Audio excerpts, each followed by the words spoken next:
Hi everyone, Fritz here, and in this video we're going to go over why you should start thinking about your retirement fund now.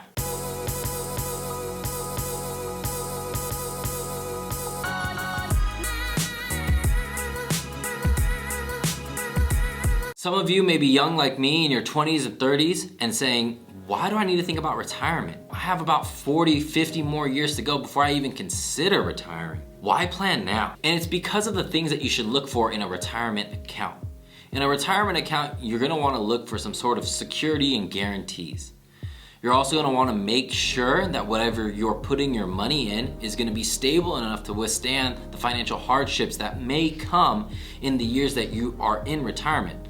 Because this is gonna be more or less passive income for you moving forward. Here's the thing, passive income is not just for people when they retire. That could be for people young, old, middle-aged, it doesn't matter. And if you have something that generates passive income for you now, it will have a compounding effect and have a lot of income ready for you by the time that you retire. Take YouTube videos, for example.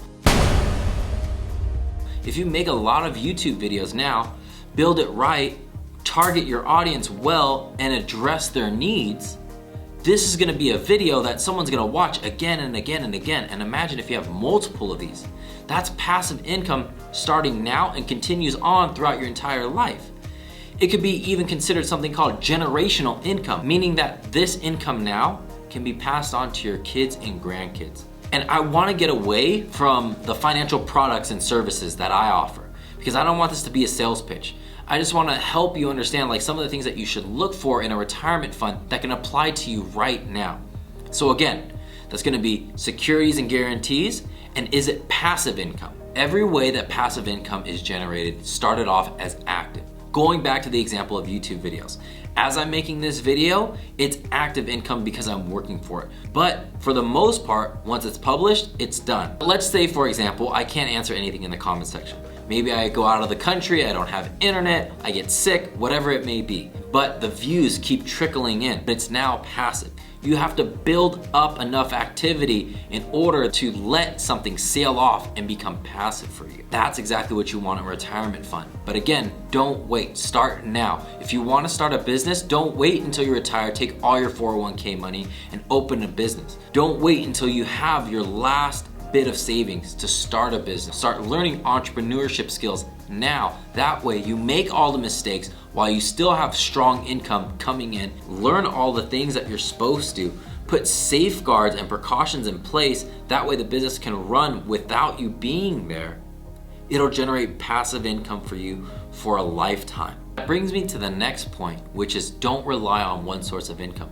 If you're putting all your eggs in one basket, say a 401k, and then you'll get a little bit of Social Security, those are only really two accounts, and Social Security is diminishing every single year. And if you want to see me make a video on that, let me know in the comment section below. But if you only have Social Security and a 401k plan, what happens if the economy goes down? 401k plans, that's money in the market. If the market goes down, so does your money. That's why a lot of people after 2008, 2009 who had retired had to come out of retirement, go back into the working force. And you saw a lot of people in their elderly years as the greeters and the Targets and the Walmarts. Don't let that happen to you. I'm actually pretty parched from all that talking. So I'm actually gonna take you guys with me to one of my favorite mom and pop places here in the local Bay Area. All right, here we are, one of my critical stops along the day, Nook Mia. Translated to English, I mean sugarcane. With my buddy, Ron. Hey, what's up, man? How you doing? What's up, man? How are you? What's with the camera, bro? I'm just doing a video about opening your own business or small business ownership and how it can benefit you in your retirement. Okay. Would you be able to share some of your thoughts? Yeah, sure. Okay. Sounds good. I mean, I know that you're busy right now, but is it cool if we grab lunch sometime? Yeah, sure, let's do it. All right, man, cool. Can I get sugarcane first? Of course, I was waiting for that question. For sure, man. Let's see. Decisions, it's not really a hard decision. It's always a large. It's always a large. I mean, I already knew. It's always a large. A large knew. sugarcane. For sure. Here. These are all the other flavors that you could get, but honestly, the original is my favorite.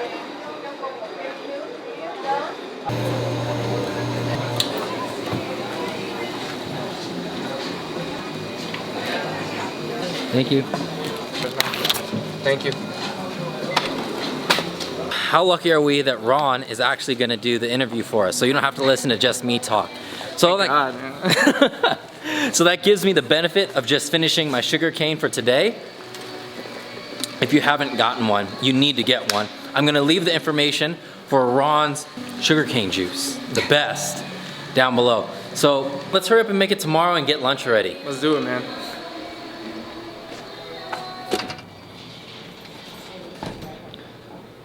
Hey Ron. Oh, hey, what's up, man? How you doing? Good. Cool. Good to see you. Good to see you too. That was fast, wasn't it? So this is Ron. He's a good buddy of mine. What's up, guys? Ron, could you give us a brief introduction to yourself as well as the business that you own? Yeah, sure. So what we do is we're a fresh juice shop. It's called NK Fresh Juice, but for you Vietnamese-speaking viewers out there, it's Nuc Minh and Gyu. We do fresh fruit, fresh vegetables, and we also do fresh sugarcane juice, freshly pressed, made to order. And it's a Vietnamese delicacy. You can find it right here in the Bay Area. Boom! It's in a mall called Grand Century Mall. It's right in the middle of Little Saigon, a little Vietnamese community here we have in the Bay Area. My dad saw a need and offered fresh sugarcane juice to everyone. And you know, flash forward to 17 years later, 18 years now, I guess. It's 2019, and we're still doing well, fortunately. And it's just because we're fulfilling that niche where people want fresh sugarcane juice and want fresh fruits, no additives, just straight and clean, and we're still doing that to the best of our abilities. Awesome. Okay. What are some of the things that you've noticed that have changed with the business itself from the first year that you got involved to the present day? Back in 2001, I think the biggest thing would be the prices. The economy has changed drastically. I saw your video about inflation, and that was really cool, so he'll link that video up in the corner over here. But inflation has been a huge deal just because back then when we were first open, it was $3 a cup.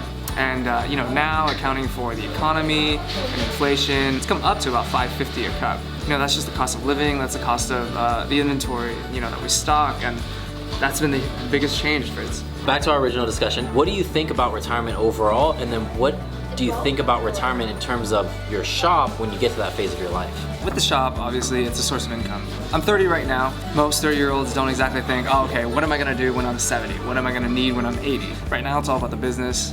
I can see the business being a viable option for retirement, as long as you set it up right. Opening a small business requires a lot of organization, advanced thought. I would imagine that if you were to use the business as a retirement, that you would kind of need to set up what kind of revenue will this business be bringing me in the next 20 years? What's the economy going to be like? What's the space going to be like? Will your business still be viable 20 years down the line, 30 years down the line? What steps will you take to be able to continue to run the business, not being there? Because I'm sure, when I'm 70 or 80, God forbid nothing happens to me, but I'm probably not going to have the same strength as I do now. I'm not going to be able to do what I do now when I run the business.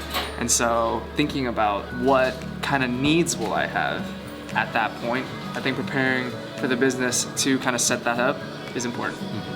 You said that your dad opened up the shop. Yeah, that's right. Did he have these things planned out, and is he still envisioning that because he's getting to that 20-year mark as far as the business being around? I think when my dad first opened the business, it was more about this is a really great opportunity, this is a way he can set up the family. But I think now that the business is steady, I think we have a lot more leeway in terms of deciding, okay, how is our business going to take care of us for the next 20, 30 years? When you're using a small business as a way for a retirement fund, at your age is perfect because you're still strong. Yeah. But when you are really ready to retire, you want that income to be passive. Do you see yourself, when you get to that age, having it as a form of passive income, or maybe you just hire workers? Because I know that you're there quite a bit now, right? Yeah. I mean, in small business, I'm sure you guys, for all you entrepreneurs out there, have heard this phrase where you want to work 80 hours so that you don't have to work 40.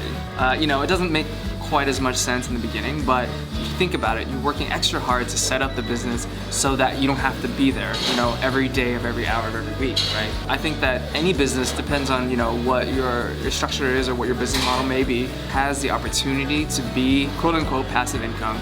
But you just gotta start really early in setting it up for that. In my case, it's a fresh juice shop. It's really brick and mortar.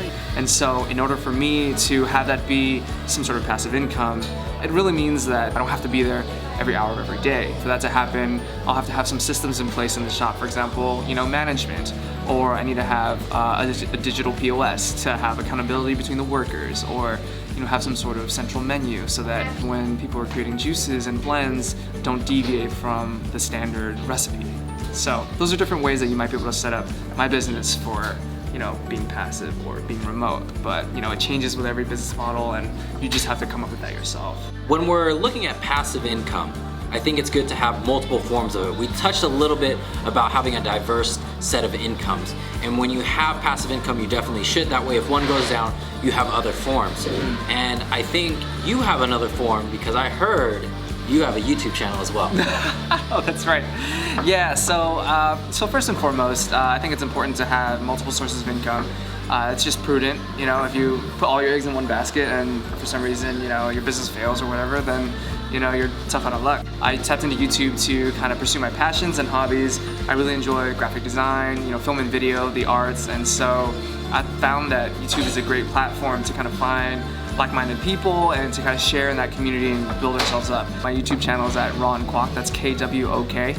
We talk about everyday carry, or EDC for short, gear, bags, knives, wallets, keys, tech gear, especially in our day and age with your smartphones and all. So if that pertains to you, come by and check out the channel. And I learned after the fact that YouTube is a great potential source of supplement income. So pumped out a few videos and it was real fun. So I think I'm gonna keep on doing that. Considering that you have an actual store that you manage, do you feel like doing YouTube and that conflict with one another, or one takes away from the other? I think it's just about planning. With everything that you do, you only have 18 waking hours in a day. And so, if you manage your time wisely and you kind of think of your businesses in a smart way and you kind of divvy up the time and make sure that the businesses, you can get them to a point where they can take care of themselves, or at least step away remotely so you can, manage it from the back end or do other things, I think it's possible. Thanks for joining us today. Yeah, of course, Ron. man. Yeah, and we actually have one special gift.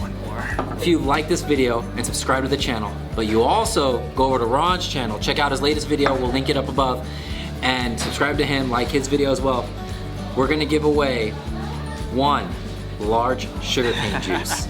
It's good, it's fresh. It's my favorite, so I'm giving away my most favorite drink ever to one lucky person. He must really love you guys. I'm telling you, don't miss out on this, because if it was me, can I win the giveaway? I think that's a conflict of interest. So you're ineligible. Okay. But you guys are very eligible. If you're in the Bay Area and you're around San Jose, the greater San Jose area, stop by the shop. Subscribe and like to these videos, and you could be a winner. We'll see you guys in the next video. For sure.